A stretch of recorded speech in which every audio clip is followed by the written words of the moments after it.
विद्यार्थी मित्रो नमस्ते. श्री शाहू छत्रपती शिक्षण संस्थेचे श्री शहाजी छत्रपती महाविद्यालय कोल्हापूर माननीय प्राचार्य डॉक्टर आर के शाणे दिवाण सर, मी स्वतः प्राध्यापक एम कदम. आपण 12वी इतिहासमधील प्रकरण 6चा आढावा घेत होतो. प्रकरण 6मध्ये वसाहतवादाविरुद्ध भारतीयाचा संघर्ष याच्यामध्ये आपण पहिल्या PPTमध्ये दिल्लीतील उठावापर्यंतचा आपण आढावा घेतलेला पाहायला मिळतो.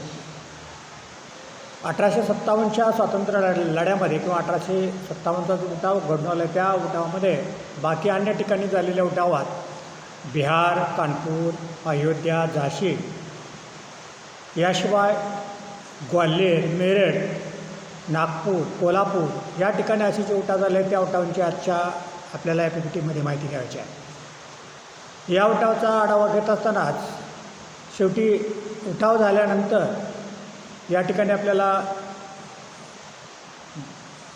राणीचा जाहीरनामा 1858मध्ये प्रसिद्ध झाला आणि या जाहीरनाम्याच्या अनुषंगानं पुढे भारतात ब्रिटिशांना आपण सशस्त्र लढू शकत नाही, यातूनच आपण एक वेगळ्या प्रकारे आपण त्यांना संघर्ष केला पाहिजे. याच माध्यमातून भारतात पुढं भारतीय राष्ट्रीय सभेची स्थापना झालेली पाहायला मिळते आणि अशा भारतीय राष्ट्रीय सभेची स्थापना म्हणजे ज्याला आज आपण राष्ट्रीय काँग्रेस म्हणतो, त्या राष्ट्रीय काँग्रेसची स्थापना कशी झाली याची पार्श्वभूमी आपल्याला आजच्या घटकामध्ये पाहायच्या.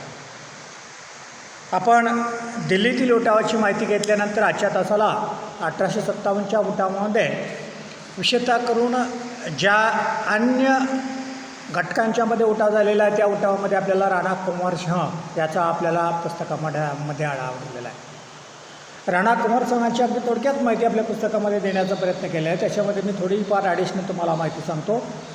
राणा कुंवर सिंह हा विशेषतः करून बिहार प्रांतातील जगदीशपूरचा जमीनदार. लॉर्ड डलहौसीच्या कालखंडामध्ये जी संस्थानं झाली त्या संस्थानाखालच्यामध्ये कुंवर सिंह यांची जमीनदारी देखील जप्त करण्यात आलेली दिसून येते आणि 1857च्या उठावामध्ये सहभागी झालेले राणा कुंवर सिंह हे विशेषतः करून त्यांचं वय 80 वर्षाचं होतं.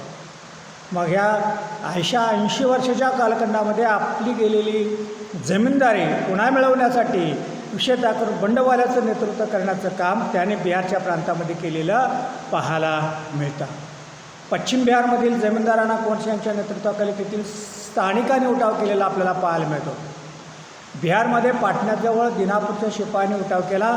या उठावाला मार्गदर्शन करण्याचं काम या कुंवर सिंह यांनीच केलेलं पाहायला मिळतं. त्याबरोबरच झारखंडमधील हजारीबाग, देवगड, संबळपूर हे ओडिसामध्ये येतं. येथून चांगला प्रतिसाद या ठिकाणी मिळालेला आपल्याला पाहायला मिळतो.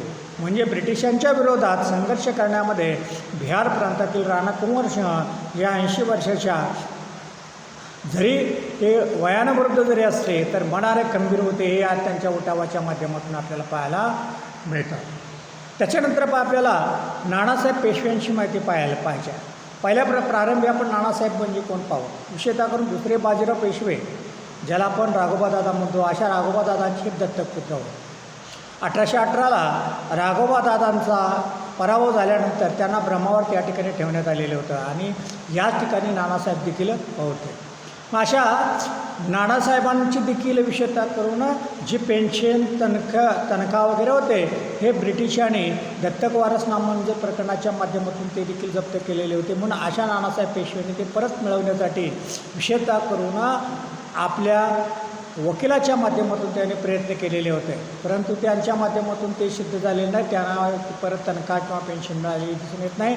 म्हणून नानासाहेब पेशव्याने विशेषतः करून 1857च्या उठावामध्ये ते सहभागी झालेले पाहायला मिळतात. नानासाहेब पेशव्यांचा आपल्याला उठाव पाहत असताना कानपूरच्या उठावाचे त्यांनी नेतृत्व केलेलं आहे.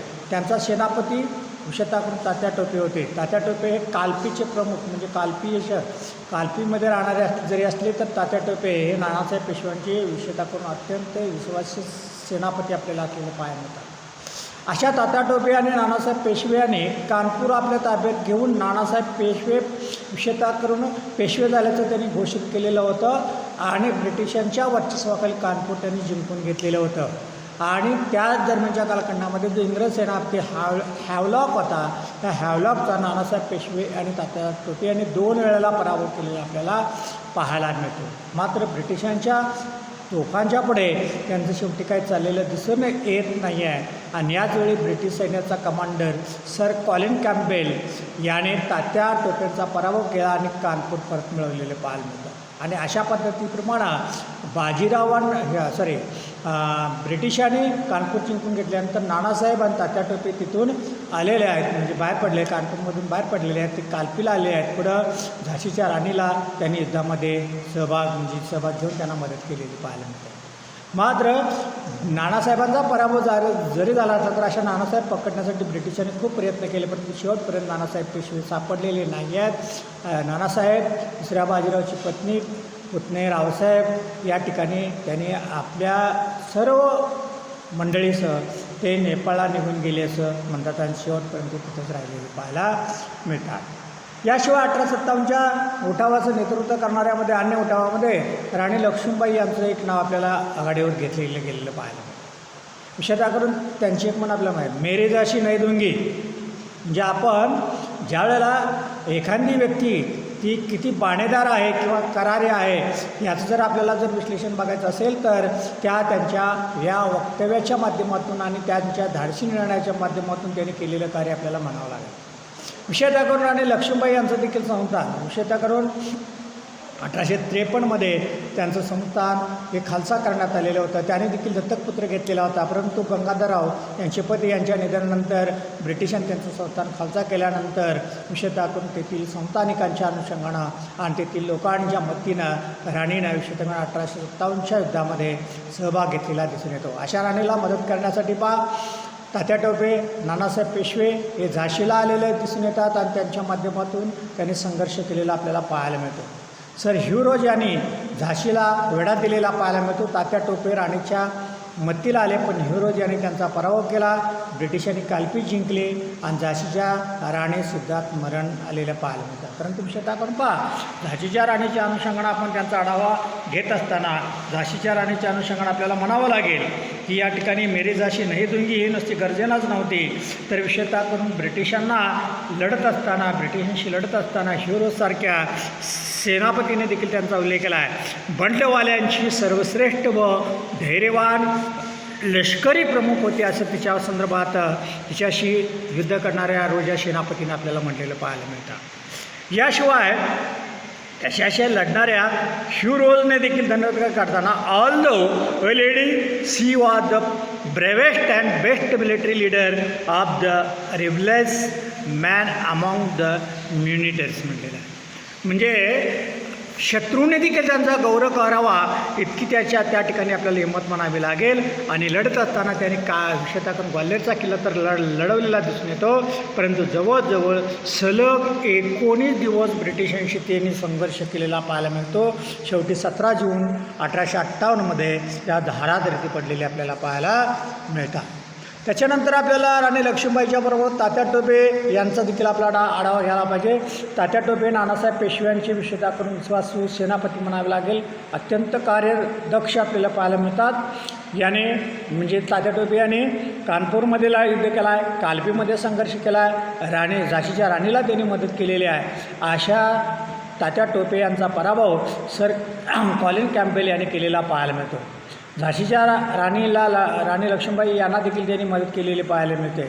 सर ह्यू रोजने देखील त्यांचा कानपूरमध्ये पराभव केलेला पाहायला मिळतो. ग्वाल्हेरचा सरदार मानसी याने तात्या टोपे यांना विश्वासघाताने इंग्रजांच्या हवाली केलेले पाहायला मिळते आणि त्यांच्या विषयातून खटला दाखल करून 1859 त्यांना फाशी देण्यात आलेली पाहायला मिळते. विशेषतः करून 1857च्या उठावामध्ये अन्य काही ठिकाणी उठाव झाले, त्याच्यामध्ये 1857ची घटना म्हणजे भारतीयांचे पहिले स्वातंत्र्य युद्ध म्हणावं लागेल. या स्वातंत्र्य युद्धात सुरुवातीला तात्या टोपे, अवधच्या बेगम, हजरत महल यांनी आघाडी घेतलेली पाहायला मिळते. हॅवलॉक व ऑट्रम यांच्या नेतृत्वाखाली इंग्रज सैन्याला सुरुवातीला यश आपल्याला मिळालेलं पाहायला मिळतं. तेव्हा नेपाळचा राजा जंग बहादूर गुरखा पलटणी घेऊन ब्रिटिशांच्या मदतीला धावलेला पाहायला मिळतो. हिंदी सैन्याचे नेतृत्व मौलवी अहमदुल्ला यांनी केलेलं पाहायला मिळतं. कॉलिन कॅम्पबेल आपल्या शिपाईगिरीचा अनुभव पणात लावून लखनौवर त्याने वर्चस्व मिळवलेले पाहायला मिळते. याशिवाय वाराणसी अलाहाबाद येथे देखील काही उठाव झालेले आहेत. ग्वाल्हेर म्हणजे विशेषतः करून आपल्याला वाराणसी अलाहाबाद ग्वाल्हेर या ठिकाणचे उठाव पाहत असताना गव्हर्नर जनरल लॉर्ड कॅनिंग यांच्या आदेशावर मद्रासला कर्नल नील सुसज्ज लष्कर घेऊन वाराणसी आणि अलाहाबादला पोहोचलेला पाहायला मिळतो. उठावकर्त्यांना जनतेचा पाठिंबा होता. कर्नल नीलने हिंदी सैन्यांचा गोळीबाराला तोफाने उत्तर दिलेलं पाहायला मिळतं. कत्तली करणे, पाचावर लटकवणे या प्रकाराने आपल्या क्रौर्याचे प्रदर्शन नील यांनी केलेले पाहायला मिळते. वाराणसीची बातमी कळताच अलाहाबादच्या शिपायाने उठाव केला. युरोपियनास सूड म्हणून ठार करणे, तेव्हा नीलने अलाहाबादला कूच करून भारतीयांची सरसकट कत्तल केलेली पाहायला मिळते. इंग्रजांनी अत्याचाराचा या 1857च्या उठावामध्ये कळस केलेला पाहायला मिळतो. एकंदरीत आपण क्रांतिकारकांचे संघर्ष पाहत असताना 1857चा उठाव बघत असताना विशेषतः करून उठावकर्त्यांच्या मनामध्ये असं होतं की 1757ला प्लाशीचं युद्ध जिंकून भारतात ब्रिटिशांनी या ठिकाणी आपली सत्ता स्थापन केली होती किंवा स्वराज्य निर्माण आपलं साम्राज्य निर्माण करण्याचा प्रयत्न केलेला होता. त्याच धर्तीवर आता ब्रिटिशांची संबरी भरली आहे. 1857चं स्वातंत्र्य समर म्हणजे स्वातंत्र्य लढा भारतीय लोकांनी निर्माण करून त्यांना नष्ट करण्याचा ते प्रयत्न केला. परंतु त्याच्यात त्यांना जरी अपयश जरी आलं असलं तर या उठावाच्या माध्यमातून पूर्ण हिंदुस्थानभर एक वेगळ्या प्रकारची राष्ट्रीय भावना निर्माण करून ती जागृत ठेवण्याचं काम या लढ्याने केलेलं आपल्याला पाहायला मिळेल.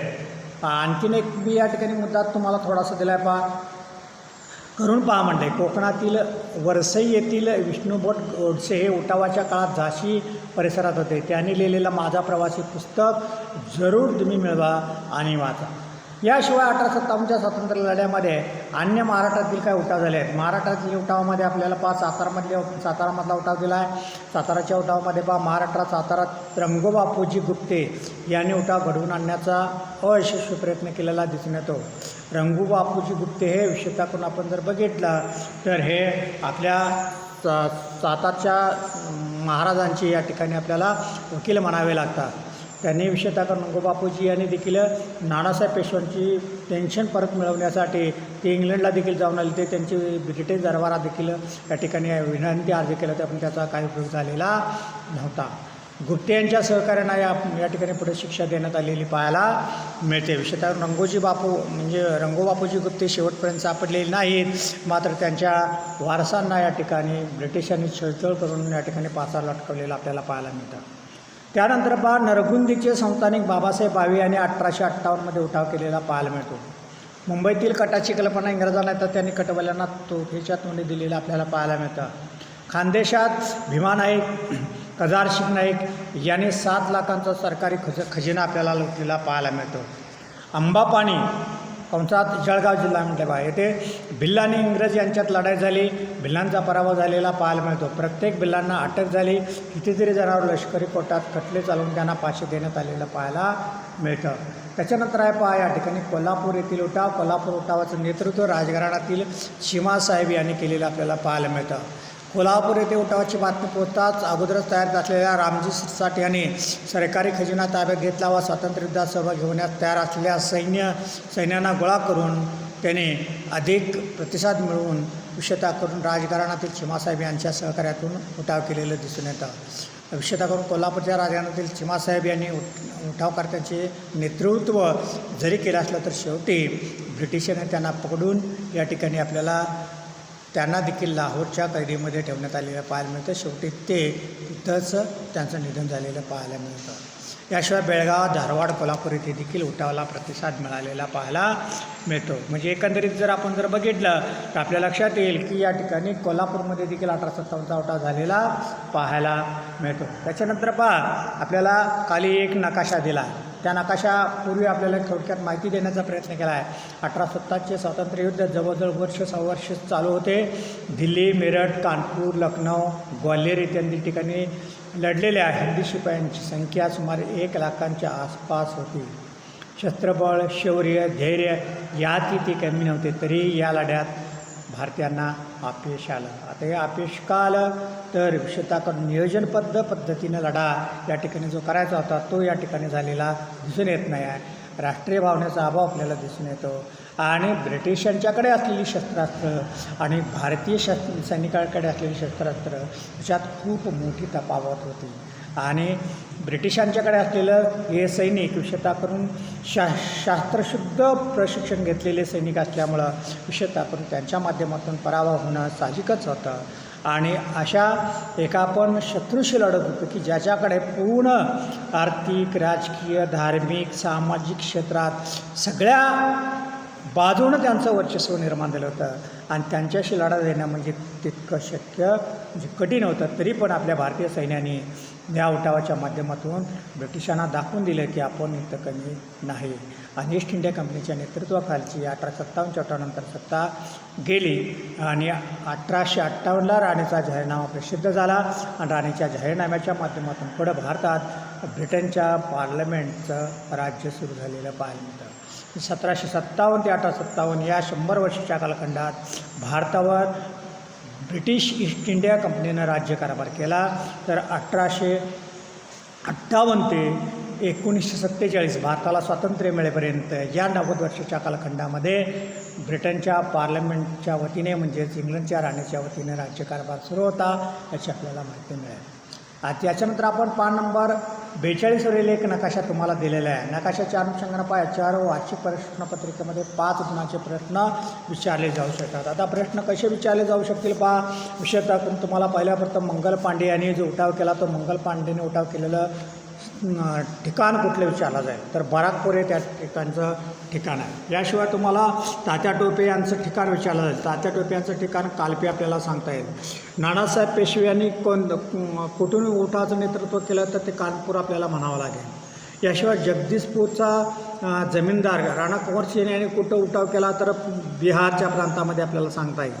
म्हणजे या ठिकाणी आपण उठावांची स्थान आपल्याला देता येईल आणि उठावकर्त्यांनी ज्या ज्या ठिकाणी उठाव केले त्या अनुषंगाने आपल्याला त्याची माहिती आपल्याला सांगता येईल. कोल्हापुरातील उठावाचं नेतृत्व कोणी केलं असं जर तुम्हाला प्रश्न जर विचारला तर राजघराण्यातील चिमासाहेब हे असं तुमचं उत्तर असलं पाहिजे. सातारामध्ये रंगूबापूजी यांच्या माध्यमातून उठाव झालेला आपल्याला पाहायला मिळेल. महाराष्ट्रातील उठावाची ठिकाणं लिहा म्हटलं तर महाराष्ट्रात सातारा, कोल्हापूर, नरगुंद या ठिकाणचे आपल्याला उठाव आपल्याला पाहायला मिळतील. औरंगाबाद या ठिकाणी देखील आपल्याला उठाव झालेले पाहायला मिळतात. नागपूर या ठिकाणी म्हणजे महाराष्ट्रातील काही ठिकाणं लिहा म्हटले तर तुम्हाला ती लिहिता आली पाहिजे. दिल्लीतील उठावाचे नेतृत्व कोणी केलं तर ते तुम्हाला सांगता आलं पाहिजे. अशा पद्धतीप्रमाणे या घटकावर विविध स्वरूपाचे प्रश्न विचारले जाऊ शकतात. तुम्हाला त्याची तयारी करावी लागेल. यानंतर आपण या घटकाच्या अनुषंगानं राणीचा जाहीरनामा पाहणार आहोत. 1858चा राणीचा जाहीरनामा प्रसिद्ध होण्यापाठीमागचं प्रमुख कारण 1857च्या उठावाच्या माध्यमातून भारतीयांच्या मनामध्ये ब्रिटिश सत्तेच्या विरोधात जी असंतोषाची भावना निर्माण झाली होती ही असंतोषाची भावना लक्षात घेऊन ती मावळण्यासाठीच इंग्लंडच्या राणी व्हिक्टोरिया हिने राणीचा जाहीरनामा प्रसिद्ध केलेला आहे. पहा कदाचित परीक्षेमध्ये तुम्हाला प्रश्न विचारला राणीचा जाहीरनामा स्पष्ट करा किंवा लिहा. बरं या राणीच्या जाहीरनाम्याच्या अनुषंगाने मी काही तुम्हाला मुद्दे दिलेत. पहा या राणीच्या जाहीरनाम्याच्या माध्यमातून पहा पहिला मुद्दा दिला आहे सर्व भारतीय आमचे प्रजाजन आहेत असे म्हणत राणीने भारतीयांना उद्देशून काही आश्वासने दिले. म्हणजे आता ब्रिटिशांना भारतीय लोक म्हणजे आमचे प्रजाजन आहेत असं वाटू लागलेलं आहे आणि ते आश्वासन त्यांनी ते देण्याचा प्रयत्न केलेला आहे. म्हणजे असंतोष निवडण्यासाठी भारतातील सर्व प्रजाजन हे आमच्या आहेत अशा प्रकारचे आश्वासन दिले. दुसरं दिलं आहे पहा भारतीय प्रजाजनामध्ये वंश, धर्म, जात किंवा जन्मता या निकषांच्या आधारे कोणताही भेदभाव केला जाणार नाही. मात्र प्रशासनातील वरिष्ठ जागा या पूर्ण ब्रिटिश लोकांना दिल्या जात होत्या. म्हणजे राणीचा जाहीरनामा जरी प्रसिद्ध झाला आणि एक कलम जरी घातला असलं तर तो वंशभेद काही या ठिकाणी मिटलेला दिसून येत नाही हे देखील तितकंच म्हणावं लागेल. गुणवत्तेच्या निकषावर नोकऱ्या दिल्या जातील पण गुणवत्ता भारतीयांची लक्षात इथं जर घेतली तर ज्या वरिष्ठ पदावरच्या नोकऱ्या आहेत त्या IAS सारख्या आज आपण म्हणतो कलेक्टर झाला किंवा IPS अधिकारी झाला या सगळ्या ब्रिटिश लोकांच्याच नेतृत्वाखाली इंग्लंडमध्ये परीक्षा घेऊन दिल्या जात होत्या. त्यामुळे भारतीयांना याच्यामध्ये संधी खूपच कमी होती असं म्हणावं लागेल. धार्मिक बाबतीत ब्रिटिश सरकार हस्तक्षेप करणार नाही. मात्र धर्माच्या आड राहून कोणत्या ना कोणते ते कारस्थान ते करतच राहिले. संस्थानकाशी केलेल्या कराराचे पालन केले जाईल. म्हणजे ऑलरेडी लॉर्ड डलहौसीच्या नेतृत्वाखाली जी संस्थानं खालसा झालेली होती ती खालसानाच्या अनुषंगाने ती परत तर दिलेलीच नाही आहे, परंतु फक्त नावालाच हा उल्लेख केलेला आपल्याला पाहायला मिळतो आणि संस्थाने खालसा केली जाणार नाही. म्हणजे आता या ठिकाणी 1858च्या राणीच्या जाहीरनाम्याच्या अनुषंगानं ब्रिटिशांनी मान्य केलं आहे की आता सर्व भारतीय आमचे प्रजाजन आहेत. या प्रजाजनांचा दवंश, धर्म, जात किंवा जन्मताने निकषाच्या आधारावर आम्ही भेदभाव करणार नाही. गुणवत्तेच्या निकषावर नोकऱ्या दिल्या जाईल. धार्मिक बाबतीत ब्रिटिश सरकार हस्तक्षेप करणार नाही. संस्थानिकांशी केलेले करार पाळले जातील. संस्थाने खालसा केली जाणार नाहीत.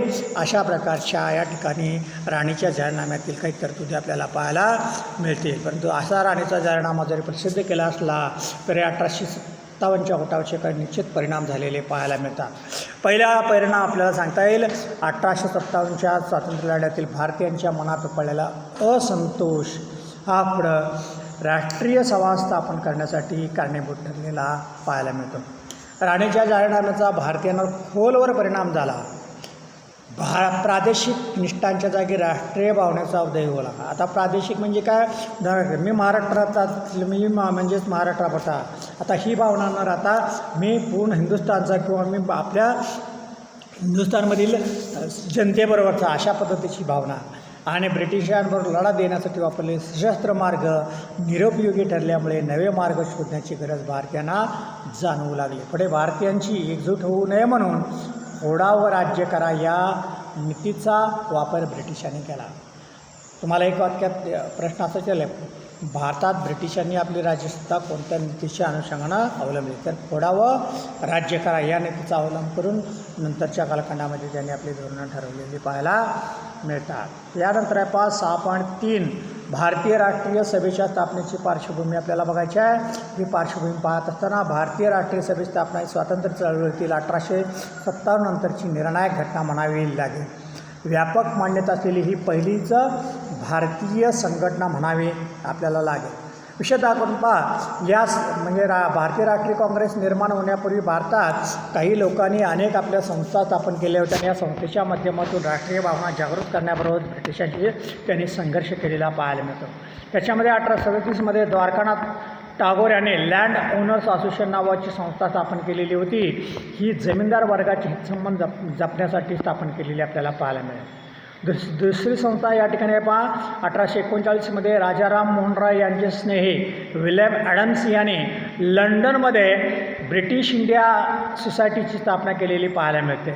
आता या सोसायटीचं काम काय, तर इंग्लंडमध्ये राहणाऱ्यांना ब्रिटिश इंडियात काय चाललं आहे, आता ब्रिटिश इंडिया म्हणजे भारतात काय चाललं आहे, कारण आता पूर्ण भारत ब्रिटिशांच्या नेतृत्वाखाली आहे म्हणून ब्रिटिश इंडिया हा शब्द तो वापरला आहे. ब्रिटिश इंडियात काय चाललं आहे हे कळावे म्हणून या संस्थेची स्थापना करण्यात आलेली आपल्याला पाहायला मिळते. त्यानंतर जॉर्ज थॉम्सन यांनी बंगाल ब्रिटिश इंडिया सोसायटीची स्थापना केलेली पाहायला मिळते. 1851मध्ये लँड होल्डर्स असोसिएशन आणि बंगाल ब्रिटिश इंडिया सोसायटी या दोन्ही एकत्र करून ब्रिटिश इंडियन असोसिएशनची स्थापना करण्यात आलेली पाहायला मिळते. या संस्थेने हरिश्चंद्र मुखर्जी यांच्या पुढाकाराने भारतीय जनतेच्या तक्रारी ब्रिटिश पार्लमेंटमध्ये पाठवलेल्या आपल्याला पाहायला मिळतात. म्हणजे ब्रिटिश इंडिया असोसिएशनच्या माध्यमातून हरिश्चंद्र मुखर्जी यांनी भारतीय जनतेच्या तक्रारी ब्रिटनच्या पार्लमेंटमध्ये पाठवण्याचा प्रयत्न ते केलेला आपल्याला पाहायला मिळतो. त्याच्यानंतर आपल्याला 1866 याच काळात मद्रासमध्ये मद्रास नेटिव्ह असोसिएशन स्थापन झालेली पाहायला मिळते. इंग्रजांच्या विरोधात सूर आळवायला त्यांनी सुरुवात केलेली पाहायला मिळते. 1866मध्ये दादाभाई नौरोजी आणि ओमेशचंद्र बॅनर्जी यांच्या मदतीने दादाभाई नौरोजी आणि ओमेशचंद्र बॅनर्जी यांच्या मदतीने ईस्ट इंडिया असोसिएशनची स्थापना लंडन येथे सुरू करून तिथं ब्रिटिशांच्या विरोधात जागृतीची भावना त्यांनी निर्माण केलेली पाहायला मिळते. बंगालमधील इंडिया लीग संस्थेचे काम 1875 सालापासून सुरू होते. सुरेंद्रनाथ बॅनर्जी यांनी इंडियन असोसिएशन संस्था स्थापन केली. या संस्थेच्या माध्यमातून समान राजकीय संबंधांच्या व आशाकांक्षांच्या जाणीवेद्वारे भारतातील भिन्न वंशीय व भिन्न जातीच्या लोकांची एकी घडवून आणण्यासाठी संस्था त्यांनी स्थापन केलेली पाहायला मिळते. याच संस्थेने 1883मध्ये कोलकाता येथे भारतातील विविध प्रांतांच्या प्रतिनिधीची या ठिकाणी परिषद भरवलेली पाहायला मिळते. त्या दरम्यानच्या कालखंडामध्ये 1884मध्ये मद्रास महाजन सभा ही एक महत्त्वाची संघटना होती. मद्रासमध्ये जोमाचं काम म्हणजे दक्षिण भारतामध्ये जोमाचं काम तिनं केलेलं पाहायला मिळतं. या सुमारास मुंबईत इंग्रजी विद्येचे नवसुधारणांचे वारे वाहू लागले. जानेवारी 1885मध्ये काशीनाथ त्र्यंबक तेलंग आणि फिरोजशाह मेहता इत्यादींनी बॉम्बे प्रेसिडेन्सी असोसिएशनची स्थापना त्यांनी केलेली पाहायला मिळते. आणि यावरील सर्व संस्थाच्या किंवा संघटनाच्या माध्यमातून ब्रिटिशांच्या विरोधी एक राष्ट्रीय भावना वाढीस लागून त्यातूनच देशातील जनतेची असंतोषाची भावना एखाद्या संघटनेच्या माध्यमातून ब्रिटिश सरकारपर्यंत पोहोचवण्याच्या हेतूने 1885मध्ये भारतीय राष्ट्रीय काँग्रेसची स्थापना इथे झालेली पाहायला मिळते. काल या ठिकाणी मुद्दा दिला आहे भारतीय राष्ट्रीय सभेची स्थापना. भारतीय राष्ट्रीय सभेची स्थापना किंवा काँग्रेसची स्थापना करण्यापाठीमागे एका ब्रिटिश अधिकाऱ्याचा या ठिकाणी पुढाकार आपल्याला महत्त्वाचा आहे. परीक्षेमध्ये एक वाक्यात प्रश्न विचारला जाईल राष्ट्रीय सभेची स्थापना कोणाच्या पुढाकाराने झाली, तर भारतीय राष्ट्रीय सभेची स्थापना सर ॲलन ॲक्टोव्हियन ह्यूम या ब्रिटिश अधिकाऱ्याच्या पुढाकारानं झाली. मग तुम्हाला स्थापना कोणी केली मग असा जर प्रश्न जर आला तर सर ॲलन ॲक्टोव्हियन ह्यूम यांचेच या ठिकाणी तुम्हाला नाव लिहावं लागेल. अशा या भारतीय राष्ट्रीय सभेची किंवा त्याला आपण राष्ट्रीय काँग्रेसमध्ये राष्ट्रीय काँग्रेसचं पहिलं अधिवेशन 28 डिसेंबर 1885 रोजी मुंबईच्या गोकुळदास तेजपाल संस्कृत विद्यालयाच्या सभागृहात इंडियन नॅशनल काँग्रेस उर्फ भारतीय राष्ट्रीय काँग्रेसचे पहिले अधिवेशन या ठिकाणी पार पडलेलं पाहायला मिळतं. या पहिल्या अधिवेशनाचे अध्यक्ष उमेशचंद्र बॅनर्जी हे आपल्याला असलेले दिसून येते. परीक्षेमध्ये एक मार्काला प्रश्न विचारला जाऊ शकतो राष्ट्रीय सभेच्या पहिल्या अधिवेशनाचे अध्यक्ष कोण होते, तर उमेशचंद्र बॅनर्जी हे राष्ट्रीय सभेच्या पहिल्या अधिवेशनाचे अध्यक्ष होते. याशिवाय अशा सभेमध्ये एकूण जवळजवळ 72 प्रतिनिधी होते. या 72 प्रतिनिधी फिरोजशाह मेहता, दादाभाई नौरोजी, रहमतुल्ला सयानी, काशीनाथ त्र्यंबक तेलंग, गोपाळकृष्ण गोखले इत्यादी मान्यवर मंडळी या पहिल्या अधिवेशनात हजर असलेले पाहायला मिळतात. आणि त्या अनुषंगानं साहजिकच अशा पद्धतीप्रमाणे राष्ट्रीय सभेची स्थापना झालेली पाहायला मिळते. अशा राष्ट्रीय सभेची स्थापना झाल्यानंतर राष्ट्रीय सभेच्या काही प्रारंभीच्या आपल्याला मागण्या पाहायला मिळतील. राष्ट्रीय सभेच्या पहिल्या अधिवेशनात ब्रिटिशांकडून पुढील जवळजवळ 9 प्रकारच्या मागण्या तिथं आपल्याला पाहायला मिळतील. त्याच्यामध्ये पहिला दिले इंग्रजांच्या राज्यकारभाराची चौकशी करण्यासाठी एक आयोग नेमण्यात यावा. मध्यवर्ती व प्रांतिक कायदे मंडळात मोठ्या प्रमाणावर लोकनियुक्त प्रतिनिधी असावे. प्रशासकीय सेवांमध्ये भारतीय लोकास वाव द्यावा. सनदी नोकऱ्यांच्या परीक्षा हिंदुस्थानात घ्याव्या. लष्करी खर्च वाढवू नये.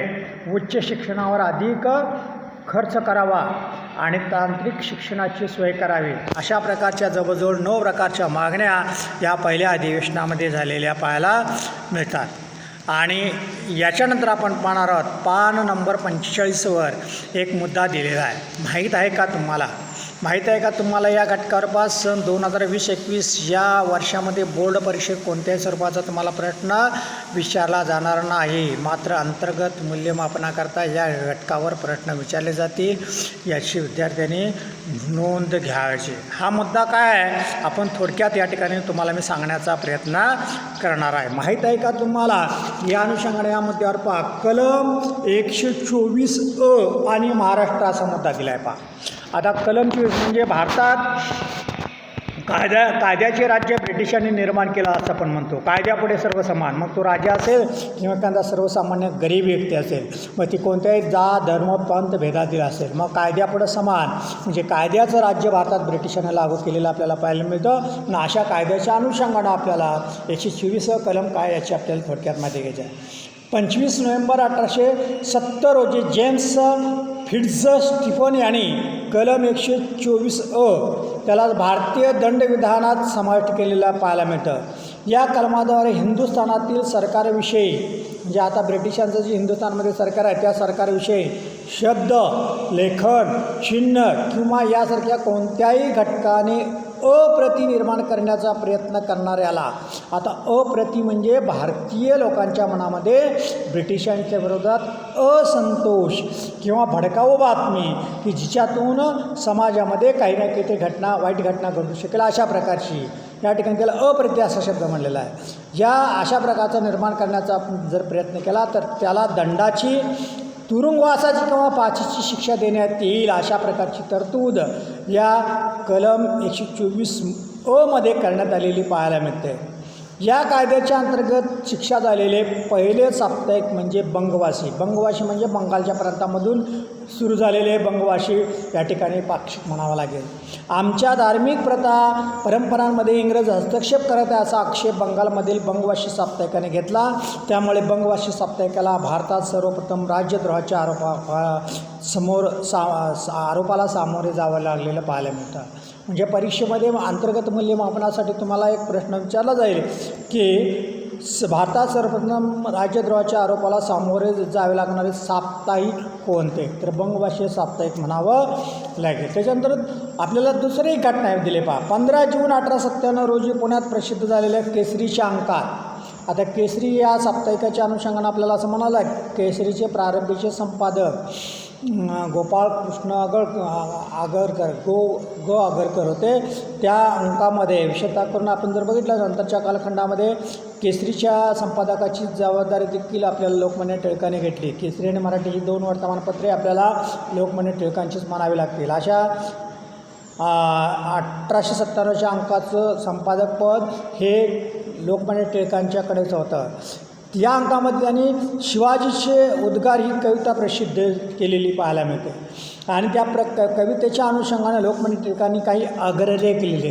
त्या अग्रलेखामध्ये त्यांनी काय म्हटलं आहे, राज्य करणे म्हणजे सूड उगवणे नव्हे, राजद्रोह कशाला म्हणतात या अग्रलेखांचा समावेश होता. सरकारविरुद्ध असंतोष निर्माण करण्याच्या आरोपाखाली 124 कलमानावे राजद्रोही ठरवून शिक्षा झालेले लोकमान्य टिळक हे हिंदुस्थानातील पहिले संपादक होय. याच्यावर आपल्याला दुसरा प्रश्न तयार करता येतो. विशेषतः करून आपल्याला भारतात 124 कलमानावे राजद्रोही शिक्षा झालेले हिंदुस्थानातील पहिले संपादक कोण, तर हिंदुस्थानातील पहिले संपादक हे लोकमान्य टिळक म्हणावे लागेल. त्यानंतर 14 मार्च 1878 रोजी देशी भाषा वृत्तपत्र कायदा लागू करण्यात आला.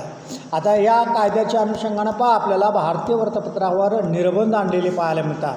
या कायद्याने हिंदुस्थानातील ब्रिटिश सरकारविषयी लेखनाद्वारे अप्रति निर्माण करणाऱ्या तसेच लोकांमध्ये वंश, जात आणि धर्म यांच्या नावाखाली परस्परांविषयी द्वेषभावना पसरवणं, लेखन करण्याने छापणे अशा गुन्ह्याविरोधात उपाययोजना केली गेली. या कायद्याच्या विरोधात कोलकाता येथे देशी वृत्तपत्रकारांची एक परिषद भरवण्यात आली होती. देशी संपादकांची अशी परिषद घेऊन सरकारच्या जुलमी कायद्याला विरोध करण्याची कल्पना 2 मराठी माणसांची होती. त्यात 2 मराठी माणसं कोण आहेत पहा, गणेश वासुदेव जोशी, त्यांनाच उर्फ म्हणजे त्यांना दुसऱ्या नावाने ओळखलं जातं सार्वजनिक काका. सार्वजनिक काका आणि न्यायमूर्ती महादेव गोविंद रानडे यांनी ही परिषद या कायद्याच्या विरोधात भरवलेली पाहायला मिळतं. त्याच्यामध्ये त्यांची भूमिका महत्त्वाची आहे. वरील कायद्याच्या अंतर्गत इंग्रज सरकारने मराठी भाषेतील 210 पुस्तके जप्त केलेली होती. महाराष्ट्रात लोकमान्य टिळक, शिवरामपंत परांजपे, गणेश दामोदर सावरकर यांच्या विरोधात खटले चालवण्यात आले. स्वातंत्र्यवीर सावरकरांचे 1857 स्वातंत्र्य समरी पुस्तक अक्षिप्त साहित्य म्हणून जप्त करण्यात आलं होतं. म्हणजे त्याच्यावर आक्षेप घेऊन 1857 स्वातंत्र्य समर हे पुस्तक त्याच्यामध्ये जप्त केलेलं दिसून येतं. अशा प्रकारे तुम्हाला माहीत आहे का, या घटकाच्या अनुषंगानं बोर्डाच्या परीक्षेत जरी प्रश्न विचारले गेले नाहीत तर चालू वर्षाच्या प्रश्नपत्रिकेमध्ये जे तुम्हाला 20 गुणांच्या अंतर्गत चाचणीसाठी प्रश्न आहेत त्याच्यामध्ये याच्यावर प्रश्न विचारला जाऊ शकतो आणि त्या अनुषंगाने तुमची तयारी असावी. थांबूया. धन्यवाद.